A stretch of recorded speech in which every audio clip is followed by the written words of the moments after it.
मोर छोट बड़ भाई भौणी माने आज है जनवरी मासर 26 तारिख पवित्र साधारणतंत्र दिवस। यही दिवस उपलक्षे मते किछि कहिबार सुजोग मिलिथिबार मु निजकु धन्य मन करुछि। दीर्घ 300 वर्ष इंग्रेज मानक अधीन रही आम भारतवासी माने भूमिष्ठ हो पड़ुवा बेले वीर पुरुष माने आमको भूमिष्ठ हो उद्धार करुथिले। सही दिनटी थिला 1947 मसीहा अगस्ट मास 15 तारिख। यही दिन आम स्वाधीन हेलु सत, मात्र आमर किछि नीति नियम नथिला।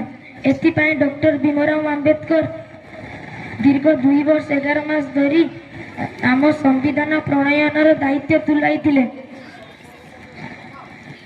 शेषरे 1950 मसीहा जनवरी मास 26 तारिख दिन संविधान दिवस व साधारणतंत्र दिवस रूपे परिगणित होला।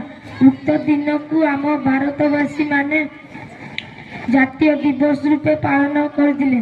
एणु आमे सेही महापुरुष मानकु मने पकाई तांकर गुणगान करी तांको परी बड़ मनीष हेबाकु शपथ करिबा। एति कहि मु निजर वक्तव्य शेष करूछि। वंदे मातरम। भारत माता की जय। वंदे उत्कल जननी।